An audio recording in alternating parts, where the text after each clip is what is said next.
Hi all, let's take a look at the content for section 6.3. Sometimes this is called the disk and washer method. In general, we can just call it finding volumes of solids of revolution using slicing, whether those slices end up being disks or washers. Either way, it's the slicing method. Now, what we're going to do is we're going to be revolving some curve about an axis of revolution, and it's going to create a solid from that volume of revolution. Now, what we're going to do in order to find the volume of that solid is we're going to slice it into infinitely thin mini disks in this case. And these disks will have the area formula of a cylinder. And you say, well, area of a cylinder. For a circular cylinder, we just say it's the area of the face, which is pi r squared times the height. In this case, the height is either going to be a change in the x-axis or a change in the y-axis. Okay, for example here, let's say I'm asking you to find the volume of the solid obtained by rotating y is equal to the square root of x about the x-axis from x equals 0 to x equals 1. Now, my drawing ability is not the greatest here, but all you have to do in this problem is think about the square root function from 0 to 1. And now you're going to revolve that square root function about the x-axis. And whenever you revolve that square root function about the x-axis, you can see you're going to have this funnel-shaped object pointing to the left. We need to find the volume of that generated solid. So the idea of what we do here in this case is you say, well, that's not going to be a nice regular shape that we have a volume formula for. However, if I take an infinitesimally thin cross section of that and say, well, what if I take that slice out of there and try to find the volume of that slice? Well, if that slice is thin enough, it's essentially just a circle, and then that circle is going to have an infinitesimally thin height to form a cylinder. We know that the formula of a circular cylinder, the volume of any circular cylinder is pi r squared h. Well, in this case, I could say the area of that face, the area of that slice, is just pi times r squared. In this case, your r, it's the distance from the axis of origin, the x-axis to the curve, square root of x. So you'd say pi times the square root of x squared. Well, now that's just the area of the face of that slice. If I wanted to find the volume of that arbitrary slice, I could just say, well, it's that area times the height, pi times x times the height of it. Well, the height is some arbitrary change in the x-axis that we call delta x here. So I get pi x delta x. Now, what are we going to do? Well, the whole point of integration is we understand it's an infinite summation. We want to sum all volume formulas from where the slices would begin to where the slices would end. Well, I could say this is just one arbitrary slice I've drawn. These slices would begin at x equals 0 and they would end at x equals 1. So all I would need to do here is integrate from 0 to 1 of my volume formula, pi x times dx. Remember, as delta x becomes infinitesimally small, we call it dx. Now, this is just telling me to integrate pi x with respect to x. So I use the power rule. I get pi x squared over 2, evaluated from 0 to 1. When I evaluate this at 1, I can see, well, that's just going to be pi over 2. Of course, evaluated at 0, it is 0. So we can say the volume of this rotated solid that would result from rotating the square root of x about the x-axis when x is 0 to 1, it's going to be pi over 2 cubic units is going to be the volume of that rotated solid. Pretty cool stuff. Now, that was a pretty basic problem. What if we wanted to get more fun? In this problem, I was rotating about a horizontal axis, and you'll notice the thickness of each slice had to be with respect to x. That's always going to be the case. If you're rotating about a horizontal axis, you'll always have delta x for the thickness of each slice. Well, what if you're rotating about a vertical axis? This time I'm asking you to find the volume of a solid obtained by rotating the region bound by y equals x cubed, y equals 8, and x equals 0, about the y-axis. So the region that I need here, x equals 0, is just going to say, well, that's the y-axis. And then from there up until y is equal to 8, well, that's just going to take me until x is 2. When x is 2, the y value is 2 cubed, I get 8. So the intersection that I would be looking at is this region right here. Well, what am I doing with this curve x cubed? I'm rotating it about the y-axis. And so I would say I'm trying to find the volume of the rotated solid. This would just be like a bowl-shaped object here if I drew the whole object. And there's no need for you to have to draw the whole object. What I did is I've drawn what one arbitrary slice of that volume would look like. I know that it's being rotated about the y-axis, and I know it's going to have a thickness that's given with respect to the y-axis, because the bottom and top of this is going to be a change of y value, not a change of x values here. So I'd say, since that's a change in y values, I need to get everything in this problem in terms of y. So instead of calling this y equals x cubed, I just went in and said, well, that's no big deal. I can call it x is equal to the cube root of y. So the distance from the axis of revolution to the curve is the cube root of y. And so then I can say, well, the area of the face of any slice is just going to be pi r squared, or pi times the cube root of y squared. So the volume of any slice is going to be the area of the face of that slice times the height of it, which is delta x. Now you can say, well, that's the volume of one arbitrary slice. We need to find the volume of the entire rotated solid. So you just say, okay, I need to think about every single slice from where the slices would begin to where the slices would end. Well, they'll begin at y equals 0. They will end at y equals 8. Please notice, I'm going to sum every volume formula by integrating from 0 to 8 of pi y to the 2/3 dy. Now, often I'll just go ahead and factor that pi out. There's no need to leave it inside the interval, but no big deal if you do. When I integrate, y to the 2/3 is going to become y to the 5/3, and I know I'll have to multiply that by 3/5. So you'll see I have 3 pi over 5 times y to the 5/3 power. We're evaluating that from 0 to 8. When you evaluate it at 8, the cube root of 8 is 2. 2 to the 5th is 32. You'll have 32 times 3 pi over 5. 96 pi over 5 would be the volume of the rotated solid in this in this particular problem. Pretty cool stuff. Now, what about if I use two curves? So far, I've only had one curve in my problem. In this one, I'm wanting you to think of the region enclosed between the linear function y equals x and the quadratic function y equals x squared.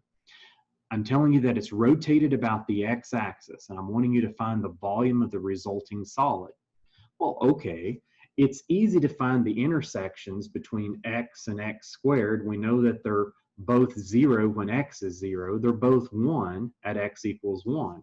But what you need to remember is that for all values in between 0 and 1, x squared is beneath y equals x. And it's only after 1 that it overtakes it and becomes larger.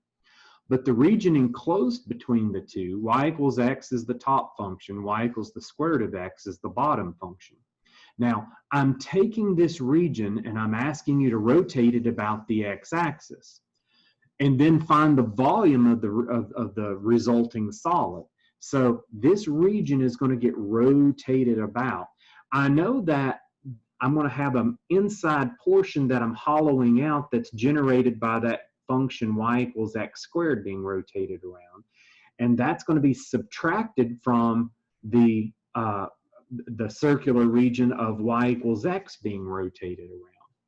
So if I say, well, I want to find the area of the face of the slice, that's what I'm just saying here. Instead of trying to draw it out, it's probably better to say a sub slice. Well, the area of the slice, it's going to be pi times the larger circle squared minus the smaller circle squared. Well, I can just say that's pi times r2 squared minus r1 squared. I'll be consistent in my notation and always call r2 the larger radial length and r1 always the smaller radial length.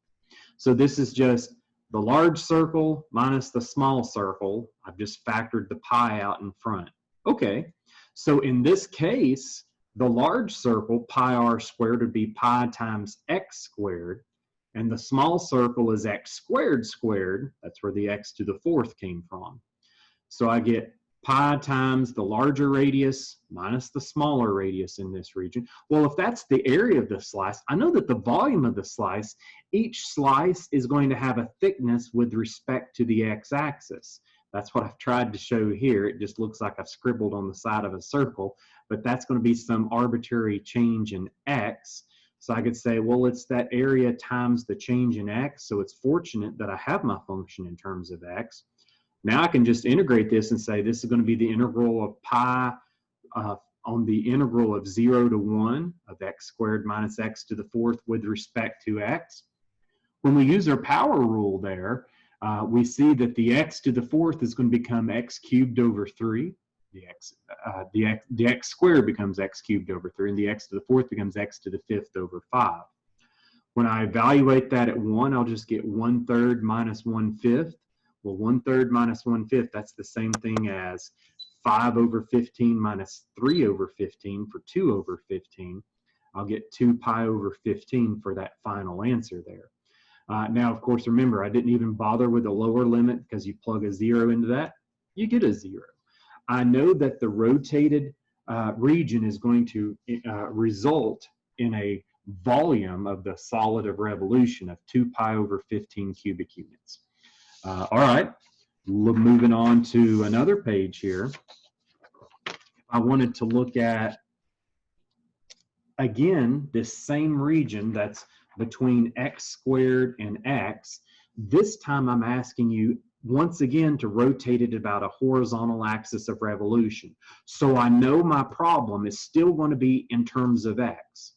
Anytime you revolve about a horizontal axis, the thickness of your slice is going to be with respect to x. This time, however, my horizontal axis is y equals 2. I know y equals 2 is going to be above the region of rotation. So I can say I'm going to try to rotate that about the horizontal line y equals 2 and find the resulting volume. Okay, in order to do that, I know this time my inside radius is going to be 2 minus the top curve, which is 2 minus x. And then the bottom curve, the larger curve, so the inside curve, I should say, R1 is going to be 2 minus x. The larger radius is going to be 2 minus x squared. So please notice, I go into my problem and I can say, okay, I'm going to have an interior radius and an exterior radius. I always need to subtract the interior from the exterior, the larger radius. And so I'll say pi times the larger radius squared.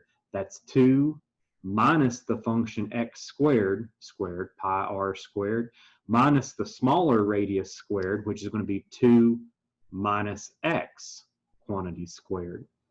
So I went ahead and squared out each of these binomials algebraically. The first one gave me 4 minus 4x squared plus x to the fourth. I need to subtract from that the group 2 minus x squared, which gives me 4 minus 4x plus x squared. Whenever you algebraically simplify that here, we know we're going to get an x to the fourth. You'll have minus 4x squared minus x squared for minus 5x squared.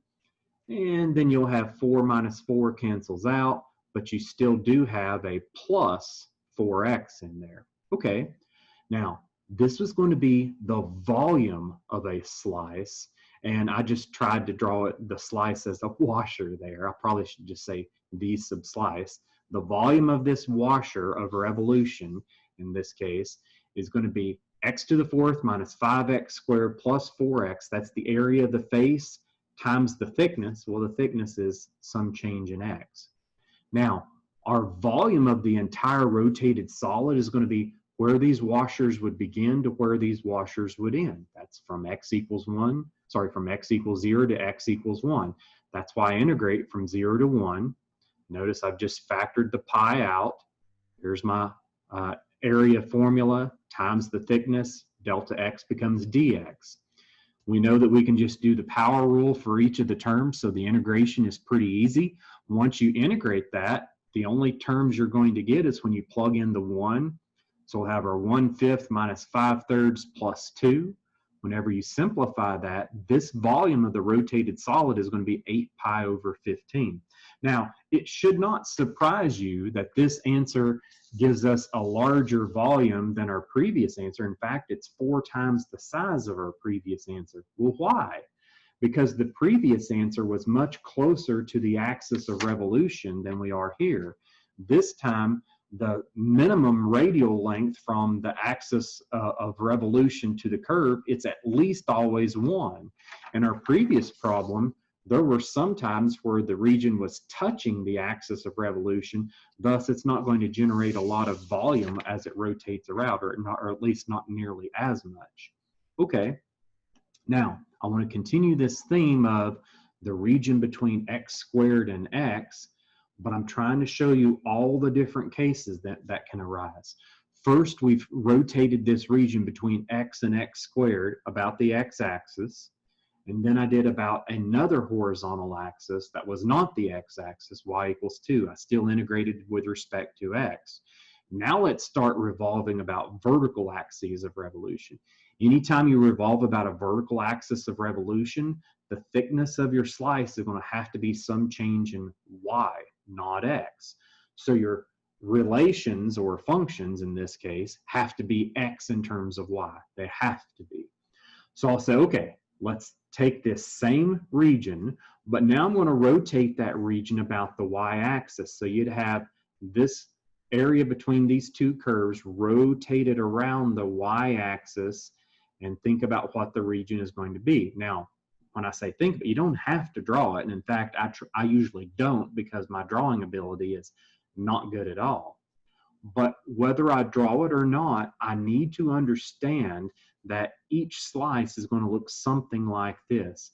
As this rotates around the y-axis, the region in here is what's gaining volume. So I'm going to have this inside region needs to be hollowed out from the outer radius generated by the rotation of that curve y equals x squared.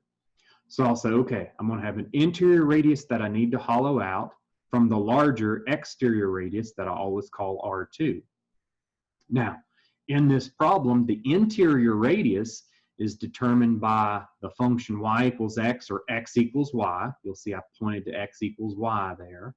So the distance from the axis of revolution to that interior curve is just y. Now, the larger radius from the axis of revolution to the outside curve is y equals x squared, which is the same thing as x is equal to the root of y. You can say, so the distance from here to the outer curve, it's the root of y.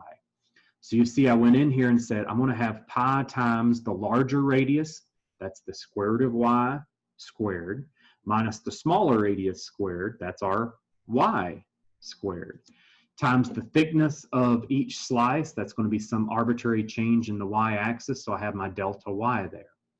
So now I have pi times the group. When you square out the first term, you get a y minus y squared. Well, y minus y squared, that's the formula for the area of each washer face. The volume is going to be given by that when I multiply by the thickness of the washer, which is a change in y. Now we can say the volume of the entire rotated solid, it's going to be where this region begins in terms of y to where this region ends in terms of y. Now, even if you chose the x, you wouldn't be messing up, but please remember it's from y equals 0 to y equals 1.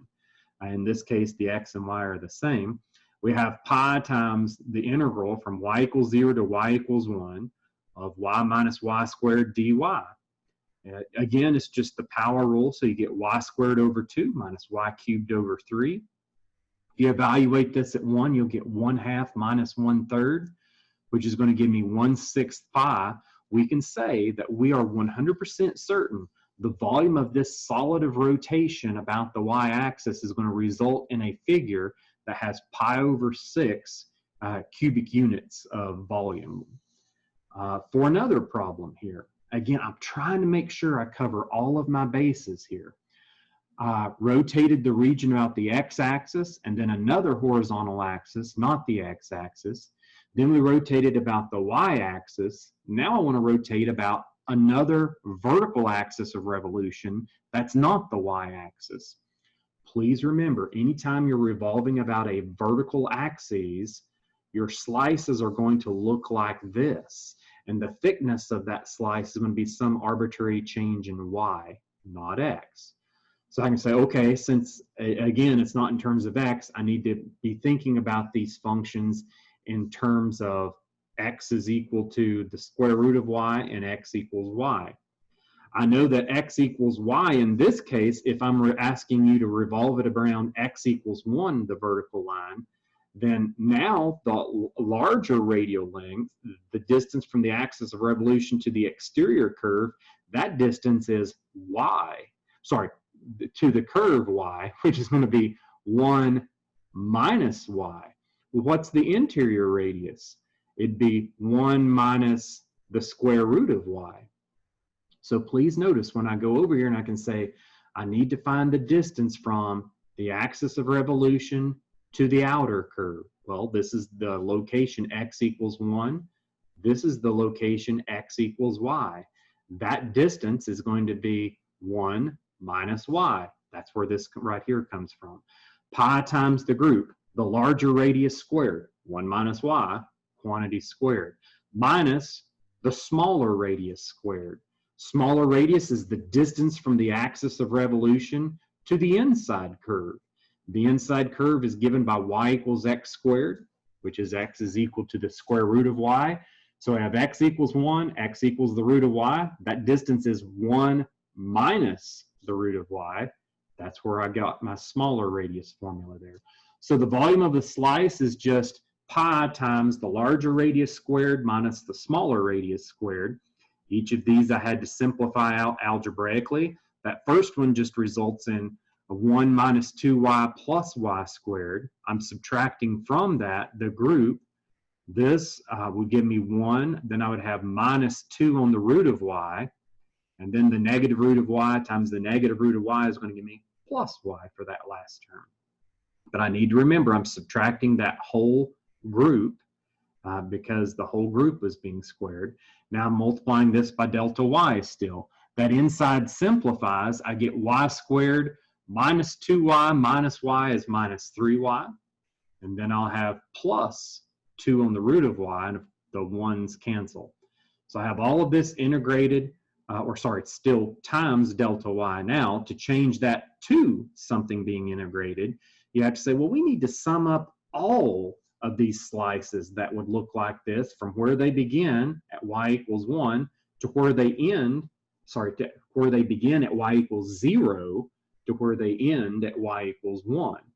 So you say, okay, no problem. It's going to be pi times the integral 0 to 1 of y squared minus 3y plus 2 on the root of y, integrated with respect to y. Power rule for each of these gives you y cubed over 3 minus 3y squared over 2. This last one is 2y to the 1/2, so it becomes 2y to the 3 over 2 times 2/3. It gives you 4/3 y to the 3 over 2. Now, again, we're just evaluating that between 0 and 1. Like most of these problems, you plug in the 0, you get a 0. The only answer comes from plugging in the 1, and you'll get 1/3 minus 3 over 2 plus 4/3 for that. It's going to give me 5/3 minus 3 over 2. That's going to simplify to be 1/9. I'll get pi over 9 for my final answer after I multiply this by my pi in the problem.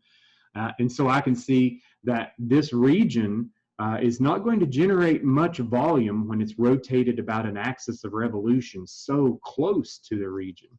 Pi over 9 cubic units in this case. Now, we've really looked at all of the different scenarios with that problem. Let me look at just a few others with a different type of problem. And still similar. This time I'm asking you to rotate the region enclosed by y is equal to 2 on the root of x and y equals x. About y equals 4 and find the resulting volume. Okay, so first of all, I need to find my points where these two curves intersect. Now, it's not quite as easy as just x and x squared, but it's certainly still not hard. You take this curve, set it equal to this curve, and I'll go ahead and square both sides to get 4x is equal to x squared. And then I can say, well, if I move all the x terms to the same side now, x squared minus 4x factors to x and x minus 4. So I can see that these two curves are the exact same value when x is equal to 4 and when x minus 4 is equal. When x is equal to 0 and when x minus 4 is equal to 0, which gives me x equals 4. So the x values here are at 0 and at 4. Now the y values, you'd say, well, clearly 0, 0, and you're going to have y is equal to x, so this is at the ordered pair 4, 4 up there. So 0, 0 to 4, 4. Now, we're revolving that about the line y equals 4. So it's this region revolved about the line y equals 4, and we're trying to find the volume of that rotated solid. As I do that, I can say, well, okay, I'm going to have an interior radius that I need to hollow out. That's going to be the R1, and the exterior radius R2. Go ahead and think about what R2 is in this problem. It's the distance from the axis of revolution to the exterior curve. Well, your exterior curve here is y equals x.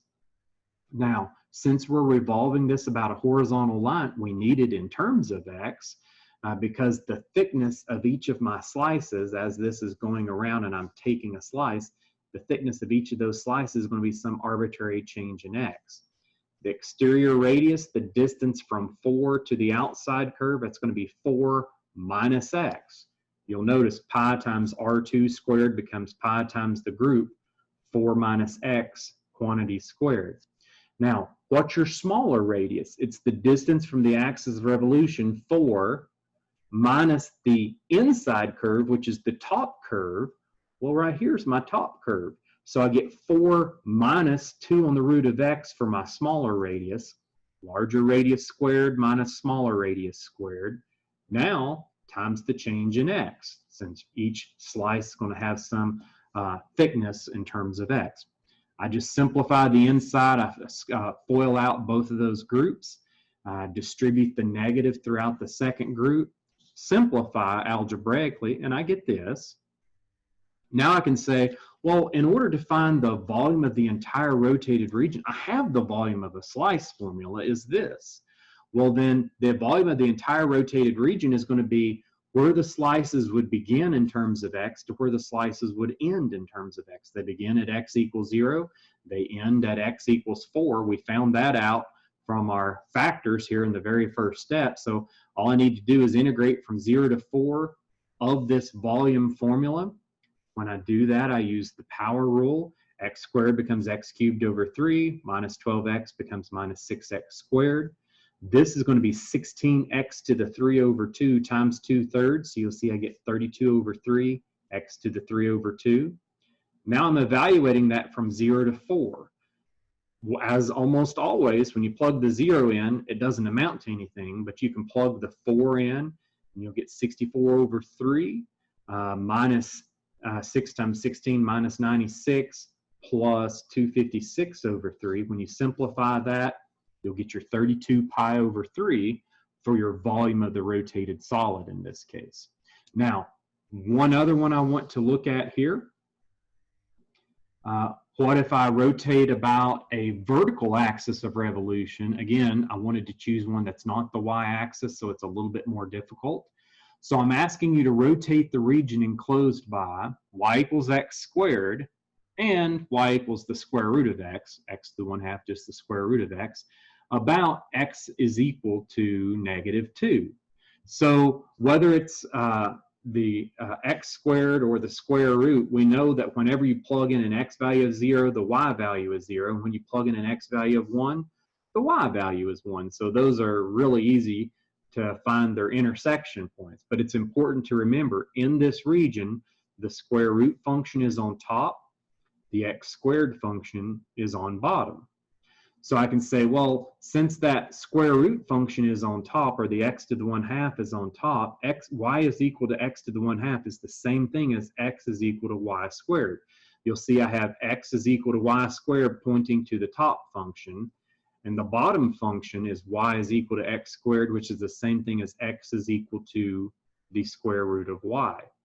Now, it's extremely important to get the top and the bottom function straight, because now when you say, okay, I need to think about what happens when I rotate this region about the axis of revolution of x equals -2. So think about that. It's going to come out here, go back into the paper and back around, and I need to find out what volume is going to be accumulated from that rotation.